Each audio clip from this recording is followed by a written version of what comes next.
Hello students, अभी हम cost unit के बारे में पढ़ेंगे।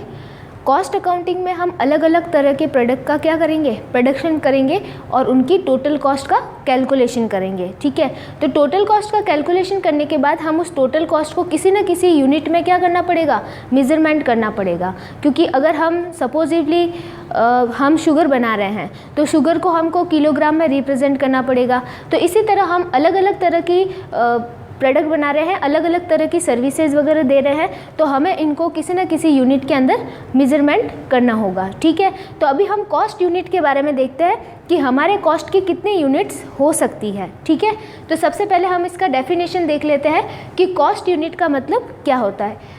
कॉस्ट यूनिट की डेफिनेशन देखिए, a unit of measurement of total cost, कि टोटल कॉस्ट को नापने की जो इकाई होगी, टोटल कॉस्ट को मापने की जो इकाई होगी वो इकाई क्या कहलाएगी, आपके लागत की इकाई कहलाएगी। ठीक है, and there are two types of cost unit. यहाँ पे दो प्रकार के क्या होंगे, आपके कॉस्ट यूनिट होंगे, दो तरह की आपकी इकाई होगी। पहली होगी सिंगल यूनिट, ठीक है, जिसको कि हम हिंदी में क्या बोलते हैं, सरल इकाई, और दूसरी होगी आपके कंपोजिट यूनिट, जिसको हिंदी में बोलते हैं संयुक्त इकाई। ठीक है, तो ये जो सिंगल यूनिट होती है ना, वो किस तरह की होती है, देखिए, पर किलोग्राम, पर मीटर और पर टन।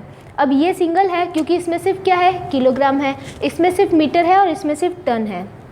ठीक है, और जो कंपोजिट यूनिट होगी वो एक सिंगल यूनिट नहीं होगी, वो कोई दो यूनिट को मिल करके बनाई गई होगी। ठीक है, दो यूनिट, जैसे कि अभी ये फर्स्ट देखिए, पर पैसेंजर किलोमीटर, इसमें किलोमीटर भी है और पैसेंजर भी है। ठीक है, नेक्स्ट है पर टन किलोमीटर, इसमें टन भी है और किलोमीटर भी है। इसी तरह पर किलोवाट आवर्स, तो इसमें किलोवाट और आवर्स दोनों हैं। ठीक है, अब ये जो अलग अलग तरह की यूनिट्स है, कुछ सिंगल है और कुछ क्या है, कंपोजिट है, तो वो हमें अलग अलग तरह के प्रोडक्शन के लिए यूज़ करनी होगी। जैसे अगर मैं आपको बात करूँ शुगर की, तो शुगर के लिए आप किलोग्राम यूज़ करोगे। अगर आप कोई लिक्विड या केमिकल का प्रोडक्शन कर रहे हैं तो आप उसके लिए ऑब्वियसली लीटर यूज़ करोगे। ठीक है, अब मैं आपको बात कहूँ कि हम किसी हम किसी ट्रांसपोर्टेशन कंपनी को चला रहे हैं। ठीक है, और हम ट्रांसपोर्टेशन की सर्विसेज दे रहे हैं, और ट्रांसपोर्टेशन भी कैसा, पैसेंजर वाला ट्रांसपोर्टेशन।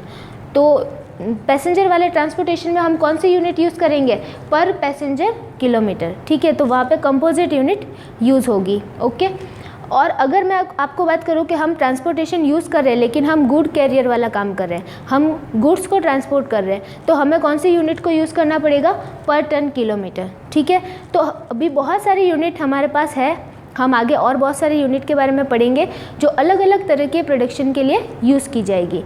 तो हमारी बुक के चैप्टर नंबर 1 में सारी यूनिट दे रखी है, एक बार उन सारी यूनिट को आप पढ़ लेना, क्योंकि आगे जब हम किसी भी टोटल कॉस्ट का कैलकुलेशन करेंगे तो साथ में हमको यूनिट लिखनी पड़ेगी। ठीक है, तो ये दो तरह की यूनिट के मैंने बारे में आपको बता दिया। ये क्वेश्चन भी आपके कई बार 2 मार्क्स में और कई बार 7 मार्क्स में आ जाता है। ठीक है, यह था आपके कॉस्ट यूनिट।